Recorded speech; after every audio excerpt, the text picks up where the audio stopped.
Baik, selamat pagi, salam sejahtera bagi kita semua. Selamat datang di Fokus Group Discussion yang kami laksanakan pada hari ini. Topik pembahasan yang akan kami angkat di FGD kali ini adalah mengenai intoleransi. Sebelum itu, saya akan memperkenalkan diri saya yang menjadi moderator pada FGD kali ini. Saya Oktaviardi Ginting dengan NIM 210502218 dari Prodi S1 Manajemen. Di FDG kali ini juga saya ditemani oleh beberapa rekan saya, diantaranya M. Noval S. Zain dengan NIM 210404096 dari Prodi S1 Teknik Sipil. Kemudian ada Said Irman Faisal dengan NIM 210708043 dari Prodi Sastra Jepang. Kemudian ada Elva Dormiana Sitanggal dengan NIM 210709061 dari Prodi Ilmu Perpustakaan. Dan Namira Dwi Sastriani dengan NIM 210503108 dari Prodi Akuntansi. Sekarang mari kita mulai FGD kita pada hari ini. Negara Indonesia adalah negara yang sangat besar. Negara yang memiliki kepelbagaian yang sangat banyak, mulai dari keberagaman suku, bahasa daerah, budaya, ras, dan agama. Perbedaan ini sering dijadikan sebagai senjata untuk memecah belah persatuan Indonesia. Mari kita kupas contoh-contoh kasus intoleransi yang pernah terjadi di Indonesia.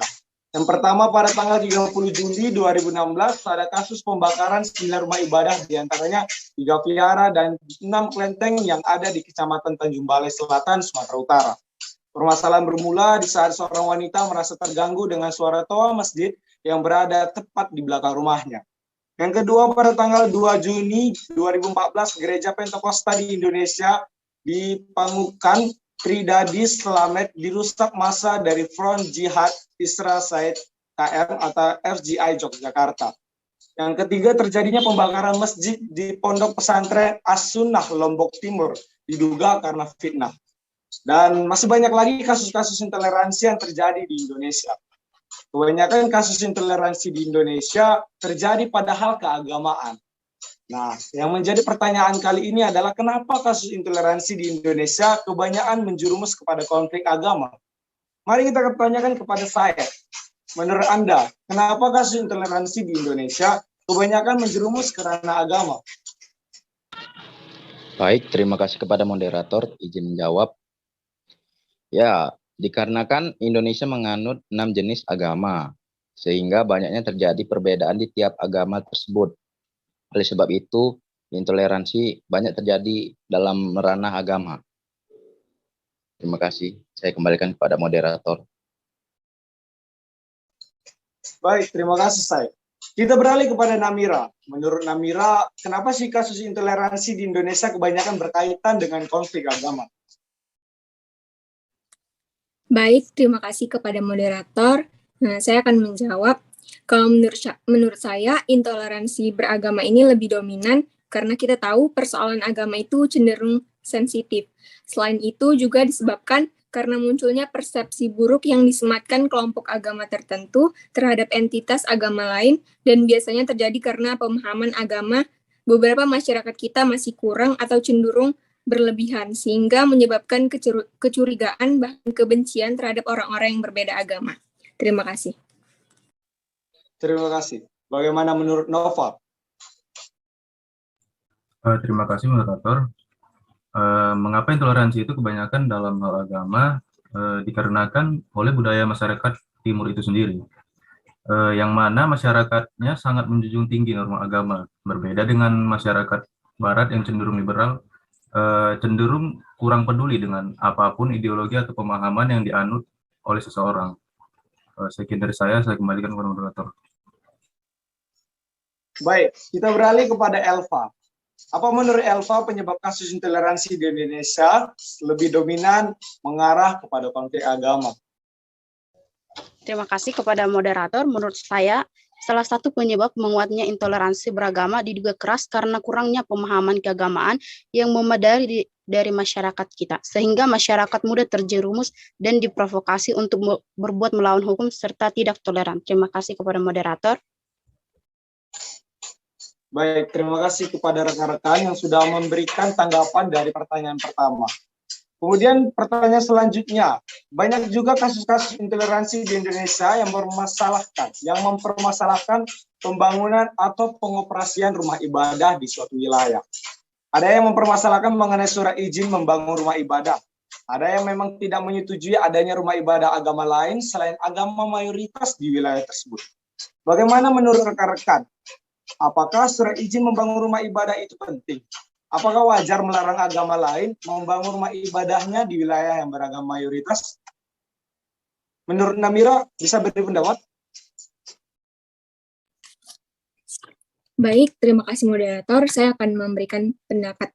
Menurut saya, izin membangun bangunan apa saja itu penting, termasuk pembangunan rumah ibadah, agar nantinya tidak ada masalah di kemudian hari, terutama rumah ibadah yang sering menimbulkan polemik.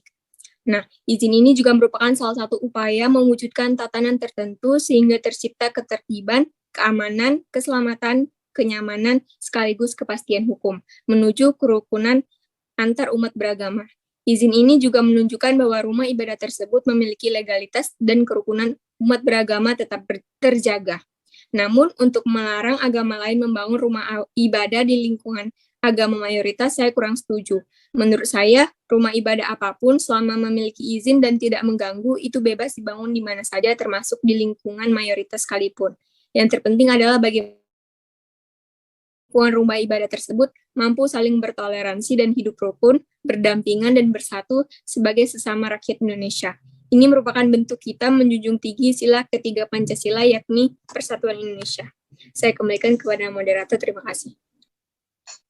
Ya, terima kasih Namira. Ya, memang benar bahwa surat izin itu sangat dibutuhkan karena memang ada beberapa wilayah yang memang karena kearifan lokal yang menjunjung tinggi agama mayoritas setempat, membuat wilayah tersebut belum tentu welcome atau menerima agama lain masuk bahkan membangun rumah ibadah di sana.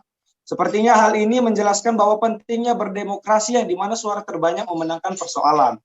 Saya rasa juga di saat membuat suatu perembukan dalam menerima atau memberikan izin kepada agama lain untuk masuk dan membangun rumah ibadah dalam suatu wilayah harus dilakukan dengan damai dan tentram.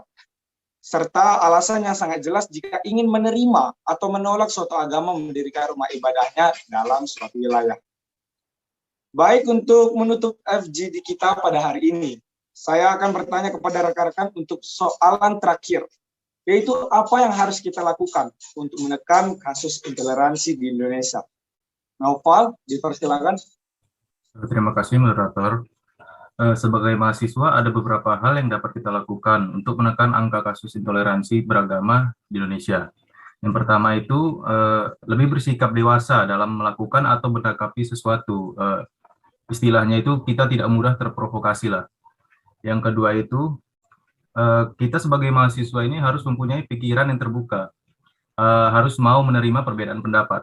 Yang ketiga, kita harus mendalami ilmu agama itu secara benar dan komprehensif. Dan terakhir yang dapat kita lakukan itu, kita harus memiliki wawasan Nusantara yang tinggi.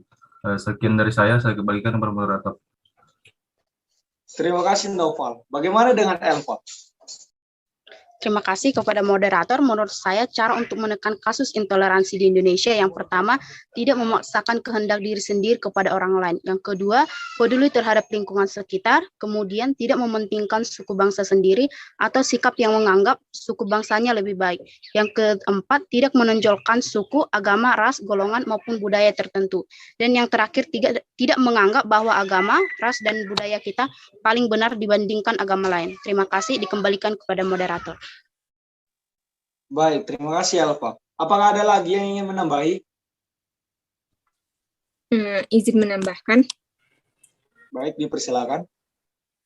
Nah, menurut saya yang harus kita lakukan untuk menekan kasus intoleransi adalah terus menebar kedamaian. Ini artinya kedamaian harus kita tebarkan dimanapun, baik di lingkungan masyarakat, keluarga, maupun tempat kita belajar atau bekerja.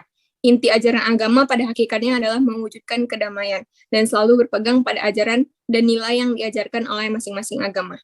Terima kasih, saya kembalikan kepada moderator. Baik, terima kasih kepada rekan-rekan saya yang sudah memberikan penjelasan dan pendapat yang sangat jelas dalam FGD kita pada hari ini. Baik, demikianlah FGD yang bisa kami laksanakan pada saat ini. Kiranya teman-teman yang menonton video ini bisa sadar bahwa intoleransi sangat berbahaya di Indonesia karena bisa memecah belah persatuan. Intoleransi tidaklah baik dan sangat tidak mencerminkan jati diri bangsa Indonesia selaku negara yang berbhinneka tunggal ikaan dan negara yang erat dengan gotong royong. Mari kita bangun rasa toleransi di tengah kepelbagaian ini. Mari kita pupuk rasa saling menghormati perbedaan, tidak egois, dan ingat Tuhan tak mengingini perselisihan dan kericuhan, tapi Tuhan mau agar seluruh ciptaannya hidup damai dan saling tolong-menolong. Jangan saling menghakimi, tetapi jadilah pelengkap untuk melengkapi kekurangan saudara-saudari kita sesama manusia dengan catatan tak memandang perbedaan yang ada. Demikian dari kami kelompok 16 MKW KPKN. Salam toleransi.